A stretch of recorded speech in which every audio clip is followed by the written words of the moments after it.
যদি আরাফার রোজা কেউ রাখে তার সামনের 1 বছর, পিছনের 1 বছর, 2 বছরের গুনাহ খাতা আল্লাহ পাক মাফ করে দিবেন। সোমবার দিনের রোজার ব্যাপারে রাসূলকে জিজ্ঞাসা করা হয়েছিল যে আপনাকে তো দেখা যায় আপনি প্রত্যেক সোমবার রোজা রাখেন, এটার কারণ কি?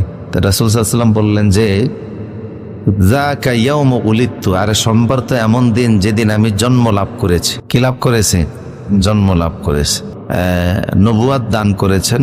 আও উনজিলা আলাইয়া ফিহি, অর্থাৎ এই দিনে আল্লাহ পাক আমার উপর কোরআনে কারীমকে নাজিল করেছেন। অর্থাৎ তিনি প্রথম যেদিন ওহী প্রাপ্ত হন, নবুয়াত প্রাপ্ত হন, সেদিন ছিল কি বার? সোমবার দিন। আবার প্রসিদ্ধ এবং সর্বসম্মত মতে সোমবার দিনই রাসূল করিম সাল্লাল্লাহু আলাইহি ওয়াসাল্লাম ইন্তেকাল করেছে। তো এখন আমরা সোমবার দিন রোজা রাখবো কি হিসাবে? রাসূল সাল্লাল্লাহু আলাইহি ওয়াসাল্লাম বলছেন যে তোমরা 2 হিসাবে রাখবে, একটা হলো নবীর সুন্নাহ হিসাবে, আর একটা হলো প্রত্যেক সপ্তাহের সোমবার এবং বৃহস্পতিবারে রোজা রাখা। এই কারণে যে বান্দাদের আমলকে প্রত্যেক সপ্তাহের সোমবার এবং বৃহস্পতিবার আল্লাহর কাছে পেশ করা হয়। আমাদের সারা সপ্তাহের আমল কার কাছে পেশ করা হয়?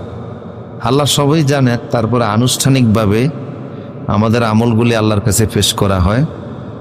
রাসূল সাল্লাল্লাহু আলাইহি ওয়াসাল্লাম বললেন তোমাদের আমলগুলি ভালো দেখে আল্লাহ খুশি হন, আর খারাপ আমল দেখলে আল্লাহ পাক কষ্ট পান। আমি পছন্দ করে এটা চাই যে আমার আমল নামা এমন অবস্থায় আরশে উঠুক যে আমি রোজা অবস্থায় আছি।